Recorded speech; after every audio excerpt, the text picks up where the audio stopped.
Hi everyone, Happy New Year and welcome back to the aptly named Genius Nook.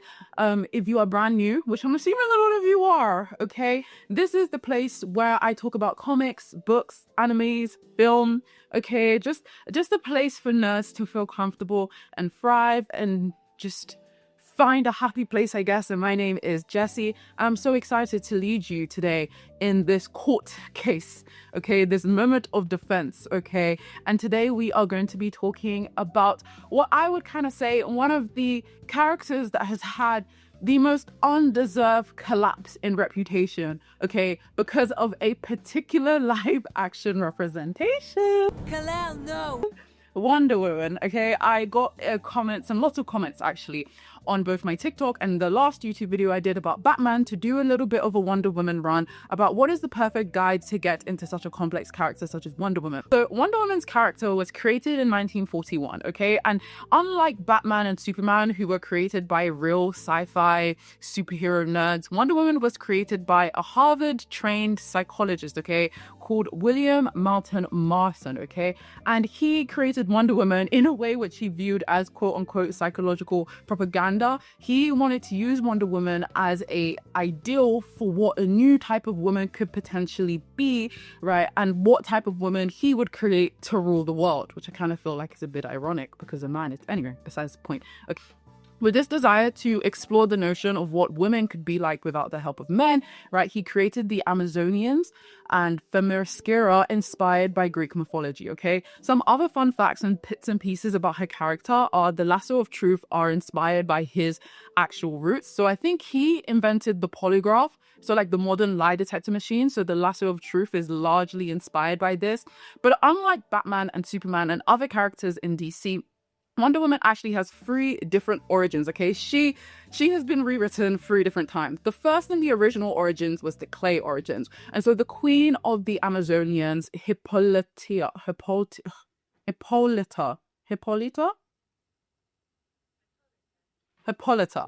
So the first origin, okay, is where Queen Hippolyta really wanted a child. But obviously the Amazonians and Themyscira is a world without men. And so she fashioned Diana out of clay and got the Greek goddesses, or in some renditions Hermes, to breathe life into the clay, giving birth to Diana, okay? This is a route where she is born from no man, okay? No man, apart from Hermes, I guess, in some renditions, was involved with her birth. And the fact that Greek gods breathed life, the Greek goddesses breathed life into her, also meant that she was born with superpowers, and that made her Superwoman. The second origin is one characterized in the New 52 line. Rather than being born and fashioned from clay, she is actually the daughter of both Zeus and Queen Hippolyta. She is the daughter of both Zeus and Hippolyta and serves as a bit of a demigod. And her story in the New 52 is very characterized by this whole notion of, you know, the drama and the soap opera of the Greek gods and being part of that lineage, essentially. We have rebirth, and the rebirth continuity serves to basically bring together post-crisis and the new, like basically trying to make everything make sense, okay, pre and first crisis, okay, because there are a lot of different things that change and were very confusing across the different continuities and across the different comics. So rebirth serves to try and give things more of a straight line and a similar origin or cost path. And so Wonder Woman's origin in rebirth kind of serves to be a little bit of a mixture of both the New 52 and the clay origin. While yes, she is still potentially the daughter of Zeus, it doesn't really focus on the fact that her lineage or her association with Zeus is what drives her powers and how she comes to be. It's mainly the Amazonians, Themyscira, and how they serve to imbue her with all of the moral code and all of her skills and abilities that then lend her to become the superhero that we know and potentially love today. Wonder Woman, I think, serves an extremely important role in the Justice League, particularly within the Trinity. Now, if you're unfamiliar with what the DC Trinity is Batman, Superman, and Wonder Woman, okay? And I want to explore this idea of the need of Wonder Woman in the Trinity using this notion of the Freudian trio. Now, the Freudian trio stems from, or is a storytelling technique that derives from Freud's idea and the notion of the psyche. And the psychologist Freud, yes, that Freud, okay, split the psyche up into three different pieces: the ID, the superego, and the ego. And so in this notion, the ID can be quite primitive, an instinctual part of our mind, okay, driven by pleasure, desire, aggression, hunger, sex, survival, and kind of operates on how do I appease the human part of myself now. The ego is almost the rational mediator between the ID and the superego, okay? It kind of balances, okay, what is best in the larger scheme of things, okay? What is the reality of life and how do we best approach this current reality in the most fair way possible, per se? And finally, the superego is like the moral authority, okay? Often idealistic in a sense, is like internalized rules and ideals and social expectation of how the world works. And so the Freudian trio is used across storytelling and is a very famous storytelling technique. Sometimes it's used in the case of themes, okay, having three different opposing themes within one character, but oftentimes it serves when you have a cast of trios, okay, one of the cast of trios will fit into some idea of the Freudian trio, and I think the Trinity in the DC serves this and is a beautiful portrayal of how this works. Batman to me is the ID. Some may argue that he is driven by this unprocessed childhood trauma, okay?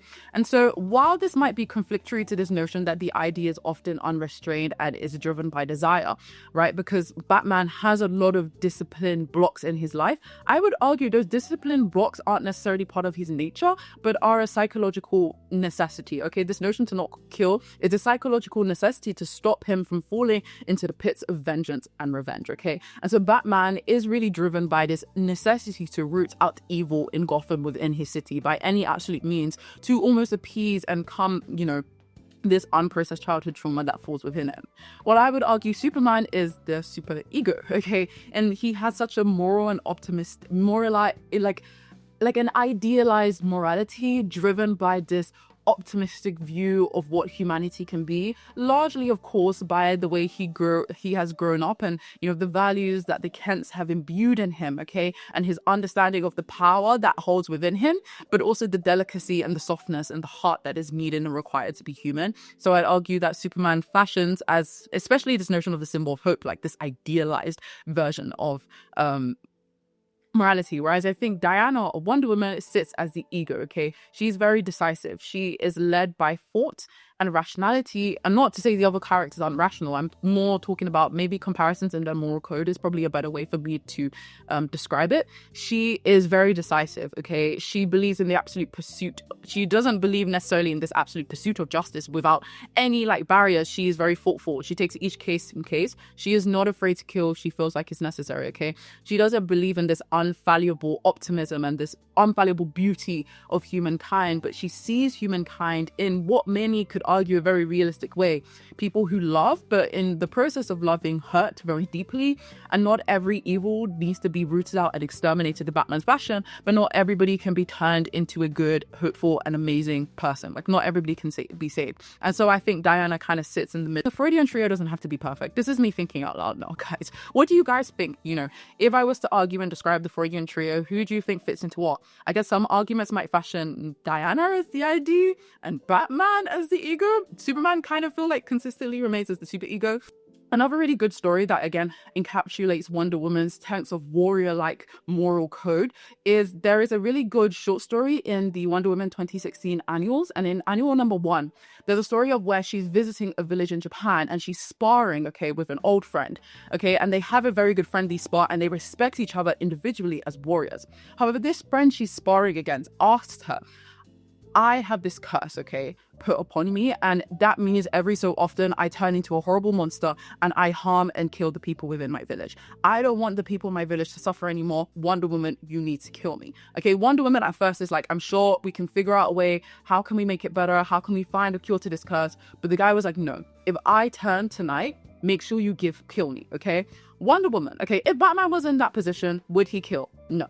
If Superman was in that position, would he kill? But Wonder Woman honors this man's message, and the minute he turns, Wonder Woman lays him to rest, okay? Stating that she gives him the proper rest of a warrior and fulfilling what he needs to do, okay? And also what Wonder Woman needs to do. I think that she is a very important part of dynamic and also serves as this moral rock within the Justice League, okay? Things that Batman, because of his moral code, cannot allow himself to do, and because of Superman's idealized optimism, will not allow him to see or do. Wonder Woman serves as a much necessary middle ground to ensure the Justice League does what they need to do and is making the decisions that they need to make, okay? She isn't necessarily a female Superman, okay? She's not Superman, but a woman, okay? She's so much more than that. She serves such an amazing role, and when we don't sideline Wonder Woman and we allow her to thrive and show her true abilities and skills and how much of a beautiful and amazing and complex and deep character she is, Wonder Woman will become your favorite character. I also argue that I think that Wonder Woman works so beautifully in team and group dynamics. I think that's when you see Wonder Woman shine the most, was against other people with different moral codes. I think that's when you get to see it the most. You get to see and align and just fall in love with her. Particularly, I loved her in the Justice League Dark 2016 run. Her and Zatanna together, by panic, chef's kiss. Okay, she is so amazing in that comic book line. I love her. So I guess now that I feel like I've kind of convinced you about Wonder Woman's necessity and how amazing and cool she is, you might be wondering, what is the best place to start with Wonder Woman? As I mentioned before, because she has 3 different origins and because different writers have taken on her character, some of them have butchered it, in my opinion, but that's not what this video is about, okay? It might be confusing to know which lines and which storylines to follow. I would argue, for me, the things I'm about to recommend are storylines that help you understand the moral basis, the integrity, and the values that push and drive Wonder Woman to do what she needs to do, okay? She is not relegated to a love interest. She is someone that pursues absolute justice in every sense of the word, okay? And that is why I'm recommending the comics that I am recommending. But if you have different comics that you'd love to recommend, please in the comments below. I think my favorite part of last video was just talking to everyone in the comments. Some of you guys are so like detailed and have such amazing thoughts and bring things and conversations to the table that I could have never thought about. You might disagree with me, and I love it when people disagree with me because it pushes me and my thinking. So definitely go and check out the comics, because I'm sure somebody's going to be like, Jesse's wrong, this is the better one, and I love it, okay? So the first comic I'm gonna obviously recommend is Wonder Woman Year One, which is part of the 2016 Rebirth line. This basically explores her origin in the most up-to-date format, okay? This whole beginning of the 2016 Rebirth is basically them rewriting and trying to align everything in her storyline. So if you want to go ahead and read the whole Rebirth comic book series, I wouldn't say no. I don't think it's a very complicated place to start, because the Wonder Woman Year One is embedded in that beginning entry, and I particularly love the Truth and God Watch storyline and the art used in this story. But yes, Wonder Woman Year One explores her origin stories in the most up-to-date format. Then, okay, here are your options. Wonder Woman Down to Earth is written by Greg Rucka, and a lot of comic book fans consider Rucka's interpretation and storylines inspired by Wonder Woman some of the best characterization so far. In Wonder Woman Down to Earth, we see Wonder Woman write basically a series of reflections and essays on her time being more of a diplomat and serving the world as the Themyscirian ambassador, I think. We see Wonder Woman write reflectional stories about what she thinks of humankind and humanity, okay?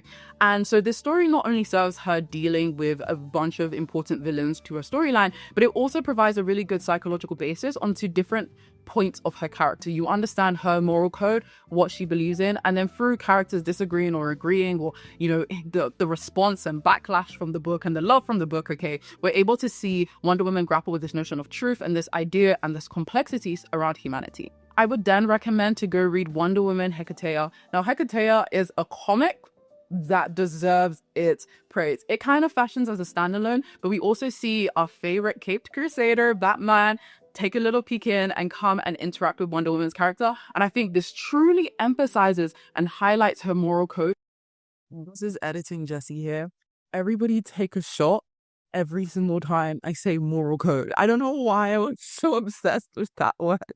I'm sure there is a synonym or a better way to describe what I was saying, but now you have a fun drinking game watching my video. I'm so sorry. And how she stands out and her version of justice, particularly again inspired by her upbringing on Themyscira, okay? So in Wonder Woman Hecatea, the Hecatea is this concept that if somebody comes and pleads to someone to protect them and to give them cover, what's a better word for cover?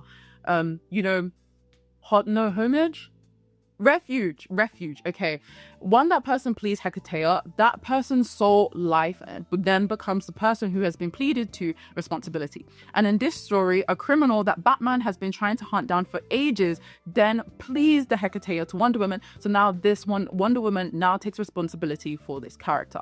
We then see Batman and Wonder Woman clash, basically because Batman believes that the person should be brought in for justice, whereas Wonder Woman is tied by her belief and her notion of Hecate to protect this woman at all costs. And we see Batman and Wonder Woman clash in this fashion. It is such an interesting story. I'd never heard of the Hecate before, but the concept, I think it is such an interesting way to explore, how far will Wonder Woman go? Okay, is it just that she pursues criminals and she brings them to justice, or is there a deeper sense to her moral code and what she believes is right and wrong? And we see herself we see through the storyline how she doesn't tie herself to human laws that like maybe Batman and Superman might have to tie themselves to, although with Batman he acts as a vigilante, so he operates up to that anyway. But I think we then do see how important her culture is to her and her upbringing, and how that is so implicitly strong in her moral code. Finally, I would then say, after you read Wonder Woman Hecate, to then read Eyes of the Gorgon. But in between, if you have time, read Bitter Rivals. Eyes of the Gorgon forms that the Medusa basically re-enters the story and is torturing and causing a lot of chaos and panic. And it has one of my favorite Wonder Woman fight scenes. Again, I like my Wonder Woman a tad bit violent, okay? I like my Wonder Woman ready to scrap. Maybe James Gunn might finally do us a solid when it comes to Wonder Woman and actually give us a more accurate portrayal that isn't necessarily, and I mean no harm by saying this, kind of nerf some of the darker parts of her character, some of the more complex parts of her character, some of the parts of her character that naturally humans will find unsavory, or when you're trying to reflect her in this notion of her not being a female, like, having this optimism about humanity that Superman has, it kind of nerfs her. I think nerfed by the variability and the understanding of her character, okay, through across different writers. And of course, again, with characters, there's always such a variation of perspective. But I do think a lot of writers and people and that live action definitely got that character wrong. In my head, she's a warrior. She's a warrior bound by the Amazonians' warrior code. She is diplomatic and she does believe in speaking and trying to argue things and, trying to believe that reasoning and judgment and the wisdom from people is the best. But she is not somebody that is scared to pick up her sword and fight and kill if she has to. And I think that is something so important to her character. Anyway, I hope you liked my defense of Wonder Woman. What do you guys think? Please let me know. The next video I think is going to be something about books specifically. But yeah, I think then I'm going to do a Superman one. But if you still want to hear more comic book related stuff, then hit me up on TikTok. Okay. I hope I explained this well. Guys, this is where I take all of my notes on this character. And I don't know if I explained the Freudian tree a bit very well. I might want to redo that.